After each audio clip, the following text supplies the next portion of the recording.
नमस्कार दोस्तों, जप, तप और व्रत पे आप सभी का स्वागत है। आज मैं सुनाने जा रहा हूँ भीम हनुमान की भेंट की कहानी। वन का सन्नाटा, हवा में हल्की सी सनसनाहट और बीच में चलता एक महाबलशाली पुरुष भीम। महाभारत के उद्योग पर्व में वर्णित है कि दुर्योधन के अन्याय से खिन्न होकर वनवास के दिनों में भीम भोजन की तलाश में निकले थे। आत्मविश्वास उनमें कूट कूट कर भरा था क्योंकि बल के वे स्वामी थे। चलते चलते उनके मार्ग में एक वृद्ध वानर की पूंछ पड़ी दिखी।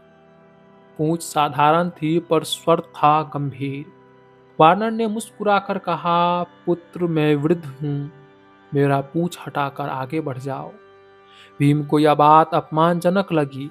वे बोले, यह तो मेरे लिए शिशुवत कार्य है। लेकिन जैसे ही भीम ने पूंछ हिलानी चाही, उनके नेत्र फैल गए। पूंछ हिलना तो दूर की बात, ज्यों की त्यों पड़ी रही।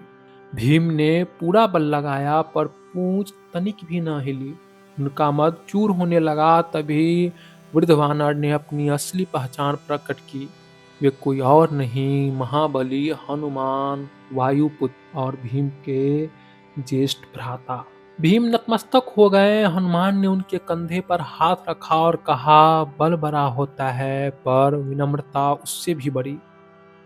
जिस बल में अहंकार हो वह अंततः मनुष्य को अंधा कर देता है, पर जिस बल में भक्ति, धैर्य और संयम हो वह संसार को उठाने की क्षमता देता है।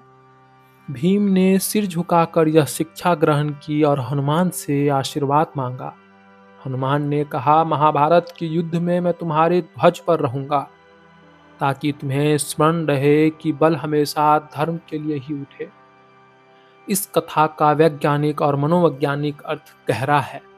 साइंस कहता है कि अहंकार मनुष्य के निर्णय तंत्र को कमजोर करता है, जिससे व्यक्ति तथ्य नहीं भावनाओं पर चलने लगता है।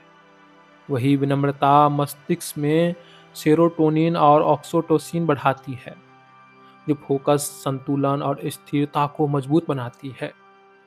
यही कारण है कि हनुमान बल के नहीं, विनम्र बल के प्रतीक हैं, यानी शक्ति लेकिन नियंत्रण के साथ। वन का वह दृश्य केवल यह एक मुलाकात नहीं, भीम के जीवन का मोड़ था, जहां उन्होंने सीखा कि असली महानता दूसरों को झुकाने में नहीं, स्वयं को संयमित करने में है।